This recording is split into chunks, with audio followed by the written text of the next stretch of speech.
Welcome to Playful Beginnings, a podcast about the magic of play therapy for therapists, students, and anyone interested. In our podcast, we'll explore the deeper understanding of play therapy and the skills we use when working with children.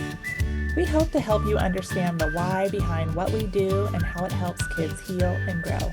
I'm Dr. Christy Opiola, a working play therapist and university professor in North Carolina. I'm Dr. Maggie Parker, a play therapist and professor in DC. Hi, Christy. Hey, Maggie. How are you? I'm good. How are you? I am good. It's the end of a term, so I'm sure we're both experiencing kind of the same overwhelm with grading and wrapping everything up. But overall, I'm really good. Yes. So. Yeah.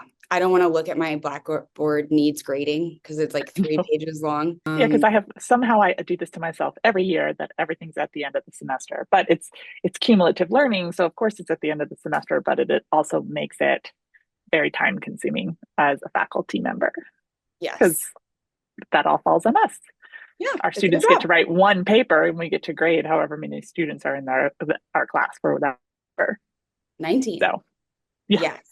Yes. And then I love when I don't know if you do this, but I give a page limit and then I penalize if you're over the page limit. And I can't tell you how many of them are over the page limit. Oh, yeah. So I stop reading at the page limit. I go 2 pages more and then I don't read after that. So if you could not tell me in those pages, I can only grade, what the assignment states. But that's kind of where I feel like I am just in life right now. So I just got back from my trip to Istanbul and Rome to celebrate Harvey Peters and Nathan Slaughter's wedding. And I'm like, you know what? Life is about art and pasta. And wonderful art and pasta. Yeah. I've tried to recreate many of the meals and the kids are like, not your best, Mom. So I'm trying. Yeah, I don't have 2,000 years of cumulative experience, but it was so fun to look out our window and we were across the street from the Roman Forum. And wow. Here's something that's 2,000 years old and is still standing. And that's one of the fascinating things about Rome, in case our listeners have not been. It literally is you turn a corner and there is a historical artifact there. The Roman Forum or the Colosseum or the Pantheon or whatever is in those areas. It literally is, you're in the business district and you turn around the corner and there's Trevi Fountain just right there. Yep. And that's how it was in Istanbul too. They were here, it was neat. And then this is so random, but we had a tour in Istanbul and there was an obelisk, what it looks like. And she was like, yes, there's 6 of them. They were taken by Constantine from Egypt. And then there's one in Rome. And the day after the wedding, we were walking around with Nathan and Harvey and their families. And we look up and we're like, there's the other one. And so we saw one in Rome and we saw one in Istanbul. We're like, well, there we go. Look at that. We did it. So that's awesome. We're very proud of ourselves. But yeah. So yeah. What? I said connecting history in multiple places. Yeah. Yeah. It was neat. But so I'm feeling free and light and hopefully this stays for a while and I don't become tense again. But yeah, it's always fun to be able to come and talk to you. And for our listeners, we spent an hour just catching up. Now we're probably talk about what we're going to talk about. Yeah, because we didn't get to talk to each other for 2 weeks. I know. So Again, please like and subscribe to the podcast. We're on YouTube and all of the major podcast platforms. Look at our Instagram accounts, playtherapyspace.com. You can sign up for newsletters that we're going to get better about doing. One of our New Year's goals. A New Year's goal for the business. And just, we want to keep supporting you. And we started talking last week, kind of what Dr. Mary Bennett talked to us about a little bit with executive functioning. And again, a listener, Tisha Moon, out of family and child therapy, reached out and wanted us to talk about how play therapy aligns with different diagnoses and different aspects that children are coming in with. And so we started with executive functioning. And so our last episode was about kind of what is executive functioning And we wanted to go into what does this look like, and how does CCPT help support executive functioning in children. Yeah. Well, So Maggie, let's transition to talk about how is CC helpful in supporting executive functioning. absolutely. So I know for myself, I really think it is part of that regulatory component that really helps with the CCPT really helps in executive functioning, where kids get a chance to practice in the play therapy space in a safe environment, in a place where they feel supported in relationship and in an environment that is pretty consistent. That does help them practice those regulatory skills so that they are able to kind of be able to do the higher executive functioning skills without the emotional component taking over. Because we do know the brain, right? If we get emotionally dysregulated, it's harder for us to do the high order kind of thinking, right? Because the way information comes in and out of the brain, it has to go through the emotional regulation center first. And so I think within CCPT, as kids are getting practicing regulation, right? So having moments of being in regulation and not in regulation, they're kind of learning where those moments are for them with support. And I think that's one way that CCPT can help. Right. I think that consistency helps with regulation. And then our own be with attitudes, not unconditional Mm-hmm. positive regard. And then our reflective skills of being able to say, you're really frustrated that that's not working the way you want it to. You're, throwing this because it didn't work, and so you're helping them kind of get that connection as to, okay, I am frustrated, because I think often we don't in our daily lives aren't thinking I'm lashing out because I'm frustrated about this. And so you're Right. helping them kind of process through that very transparently with unconditional and positive regard and genuineness and care, so that they can kind of internalize that, hopefully, so that they can recognize maybe when they're in school or at home that, oh, I'm getting frustrated because this isn't working the way I want it to. And that insight can really, and awareness can help then as they begin to develop those self-regulation skills in that moment. So I think it's that also that cognitive, oh, this is kind of what's happening with those reflections, I think is really beneficial. Yeah, I think it also, just on a very base level, we're helping to name things. So as we're making connection, right, the child's understanding of, oh, this is what is happening inside my body is really important, and also gives them awareness as they feel it later. And then my hope is through the play environment and also the supportive environment, they're getting opportunities to practice other ways of managing it and other ways to respond, right? Which ultimately will enhance executive functioning down the road as it gets developed. Absolutely. The Yeah, other, no, go go ahead. ahead. I think some of the other skills that we use regularly in the playroom, returning responsibility, choice giving, really helps with that idea of kids getting the chance to not only feel the weight of responsibility, but also getting to experiment with what does it feel like to make a decision? What does it feel like to problem solve? And what does it look like when consequences happen based on my own actions and my own decision making? That will grow executive functioning. So the freedom of that is a helpful component for them to do it in. Again, I keep going back to the safe and consistent environment for them.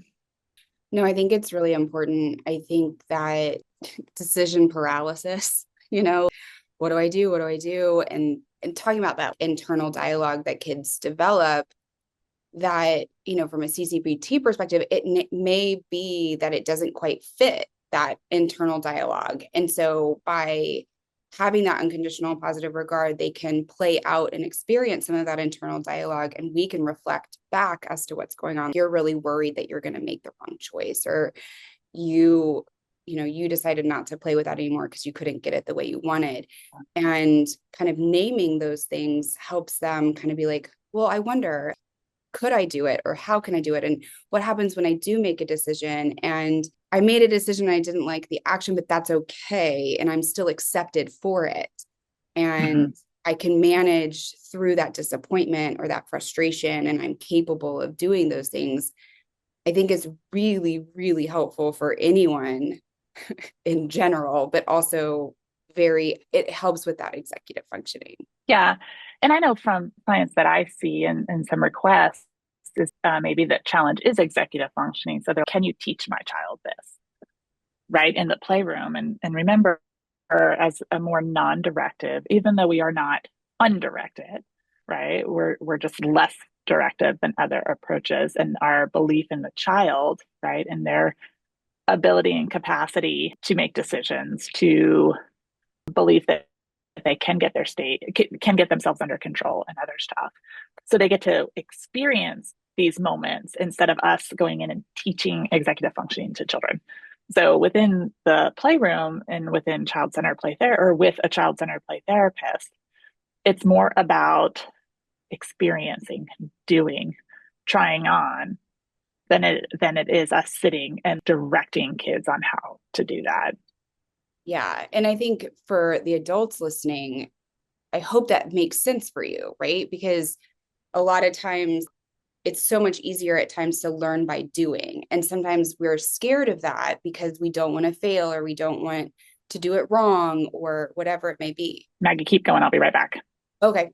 And so what I guess this idea that even as counselor educators that yes, there's a teaching component, but then it has to be applied. Even our accrediting body talks about how there's a skill and knowledge and a skill.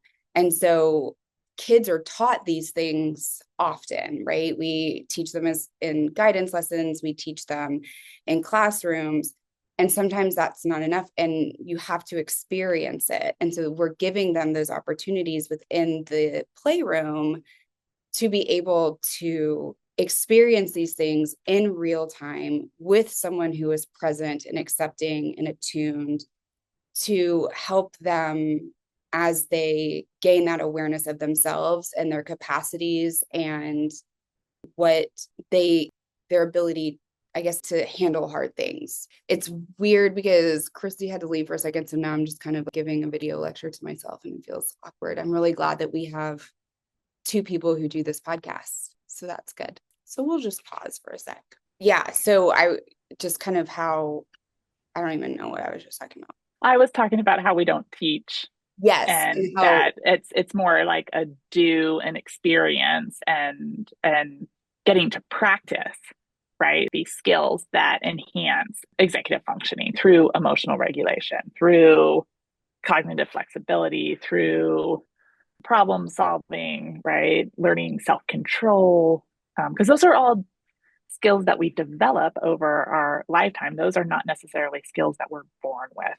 yeah, And if we're not giving opportunities, then they could sit dormant for us. So the idea within CCPT is that we're giving them a chance to kind of be activated and practice so that they can develop these skills in real time with a person who's able to be reflective and engaging and accepting. yes. I think that I think actually why CCPT is such a great thing for executive functioning, because they're getting people teaching them executive Yeah. functioning at school through guidance lessons, through classroom lessons that, they have this a lot, and they can have the opportunity within CCPT for something very different that aligns very much with how children grow and develop and how adults grow and develop. A lot of times we Yeah. learn through doing as opposed to through someone teaching us. And Mm-hmm. so by giving them this opportunity within CCPT, I think it's really augments that development,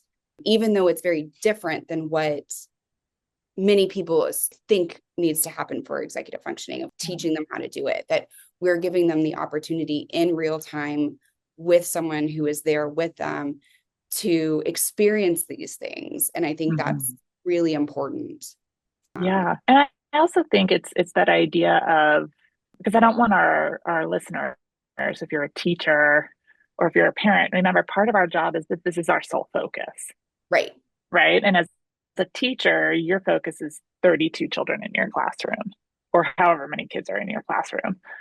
And so it's much harder to sit and maybe work on some of these skills. Yes, you have them embedded in your classroom. Maybe you are doing You have a bulletin board about growth mindset. You guys talk about growth mindset, but the practicing of growth mindset or the practicing of these other things that I know are popular in a classroom setting, right? It's harder to do when one kid is really struggling in that area.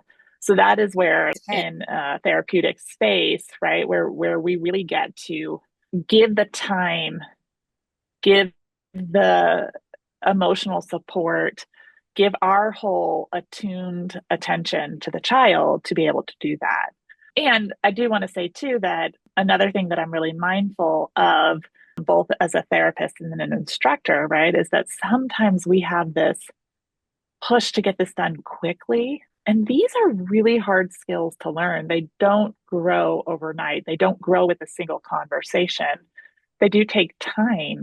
They do take practice. They do take, right, multiple opportunities to learn them. And so it may take a little bit longer than sitting and giving a lecture and the kid being able to verbally share what they remember from what you're saying, but the doing part might take longer. And so I think that's the thing about CCPT is our patients with children that we're working with or the teams that we're working with is giving them opportunity to practice this over and over, knowing they're going to make mistakes, knowing it's not going to look perfect, and going back to those core conditions of really valuing them, having a belief and trust in them that they're going to get there, I think is what gives kids the chutzpah to keep going and to keep trying this within the play therapy space. 1,000%.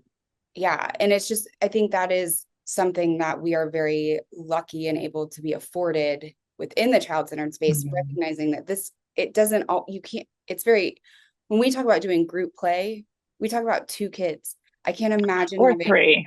yeah, but 32 children, God bless y'all. I mean, or even parents at home. I don't want to minimize parents either, but you're right. tasked with multiple things yourself, right? You're working on multi-step things all at the same time. You are multitasking left and right. So having those, yes, you can create time, but you can't do that typically for a full hour, where that's part of our job is to spend 45 minutes with a child working on these skills and helping them. So helping them with impulse control, helping them with shifting perspectives, with trying on different solutions or different roles, allowing them to recall, which is not something we really talk about in play therapy. But when I set a limit and I'm really consistent on that limit in play therapy, and then, we leave for the week, and remember, a week is a lifetime to a child, that they can recall that skill in the next session is an important component. And it might take us a few sessions for them to be able to recall prior sessions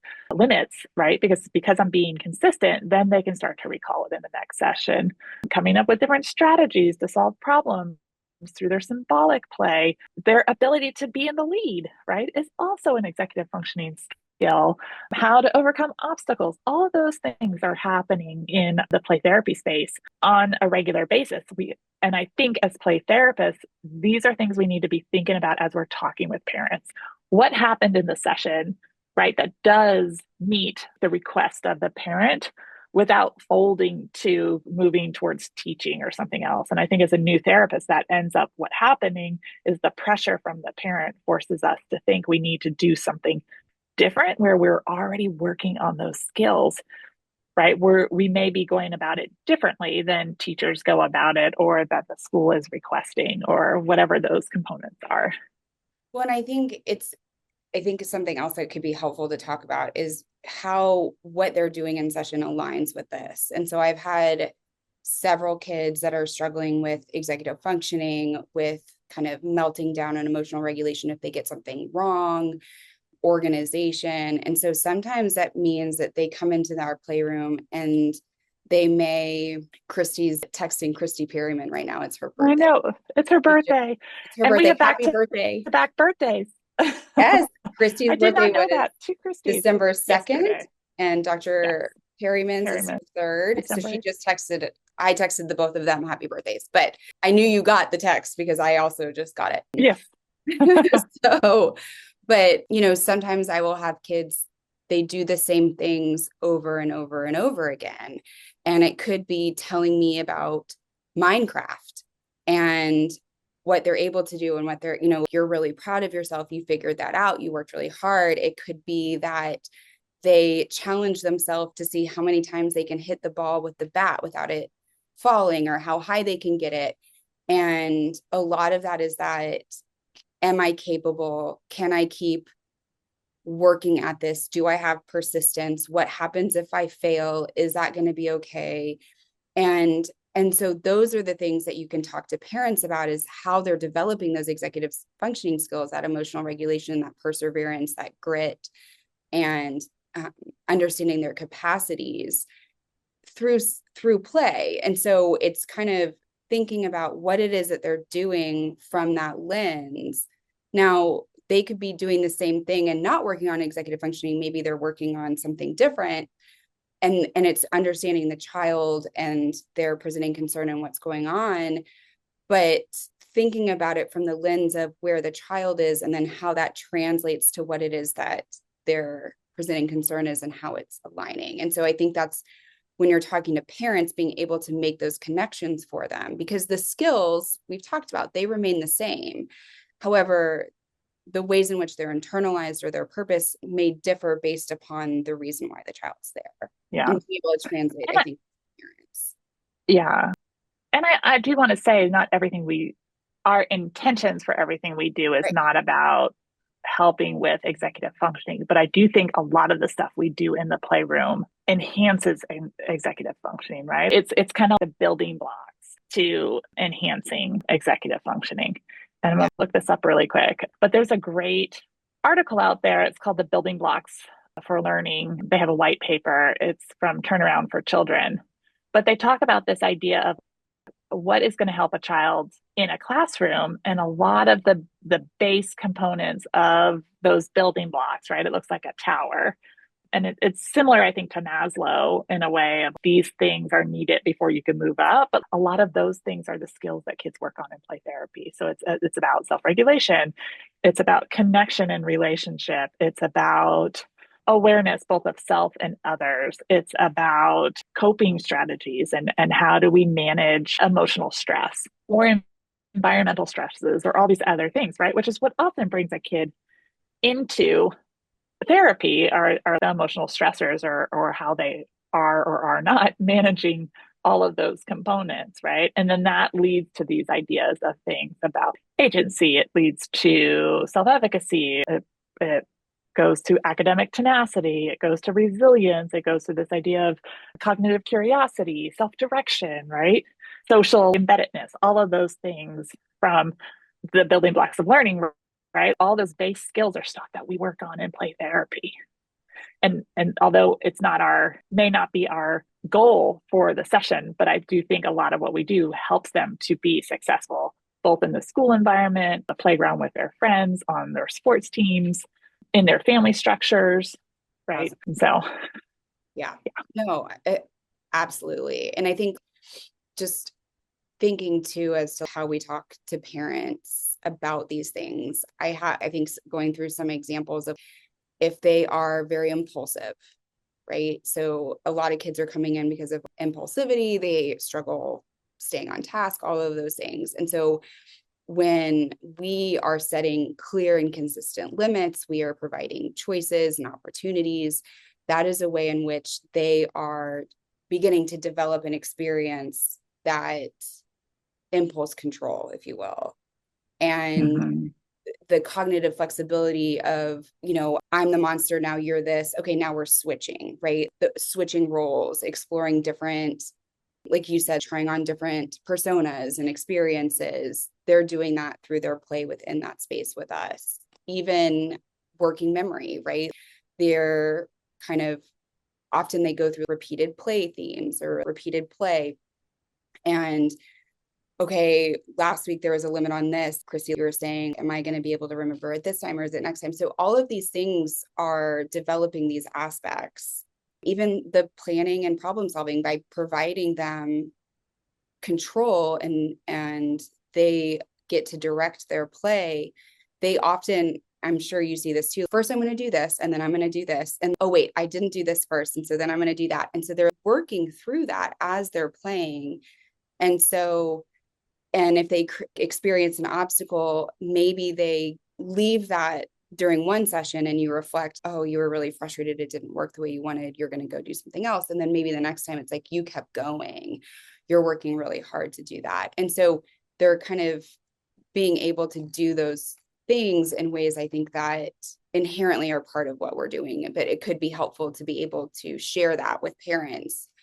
And those are just, I think, some key components that might be helpful to relate, maybe. No, I agree.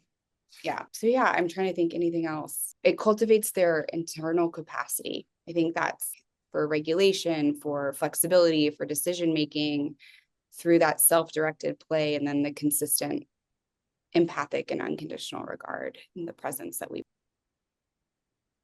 So yeah, I hope that's helpful. I think you guys let us know. Was that Yeah. helpful? Was it And helpful?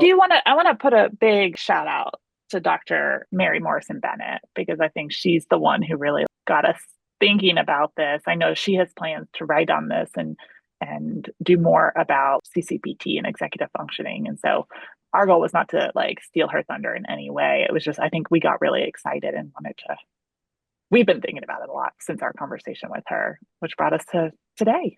Yeah, because I think I struggled with how to relate these two things. And so it Mm-hmm. was beneficial for me to be able to start doing this research and delving into it and talking about it, because as an auditory processor, it's really helpful for me to talk to you about it. Yes. So hopefully if you're listening, then that's helpful too. And we've had a couple people reach out about consultation groups. If this is something that you're interested in, I might have some time in the next semester. And so reach out to us either through info@playtherapyspace.com or Maggie@playtherapyspace.com or Christy@playtherapyspace.com and let us know. You can email us. You can sign up for the newsletter that we will get out, or you can direct message us in our Instagram or Facebook. And we're on Pinterest and YouTube and, all of the things that. It's a lot of executive functioning for us. I don't have a list. And that I think that's what our goal for when we're hopefully together over the winter holiday. Hopefully we'll be able to do an episode or two again together, and we can maybe even But make we some. also do a lot of planning for the new year when we have these times together. And so be on the lookout. Starting in the new year, we do have a new chapter coming out where we're going to look at not diagnose specific, but maybe kind of root components that may bring children into play therapy and how we view them from a CCPT lens and how we might tackle them in therapy. We are going to be pulling from research from that. So we'll be able to share with you guys who are the key people who have really leaned in and studied in these parts in case you're looking for further resources. And please remember that through the Center for Play Therapy, they do have their evidence-based website where you can kind of get a summary of specific studies that are out there in play therapy, and you can look. We'll make sure that that's included in our new chapter coming out since we finished our chapter on skills. This is kind of one of the next steps that we wanted to take. If there are areas that you guys are curious about that we haven't talked about, please let us know. We want this to be helpful for you. And then last and finally, don't forget to like and subscribe to our page. It helps us know who's listening, where you guys are tuning in from. And we just really appreciate y'all So much. Well, thank you, Christy. so much. Thanks. Have a great week, everyone. And we will see you next week. We may take the holidays off just to give you guys a heads up. Maggie and I are still in discussion if we're going to, take the week between Christmas and New Year's off of not having a podcast so that we can enjoy our families as well. So please know that may be coming. Yeah. Thanks, Yeah. Chris. Bye, y'all. Bye.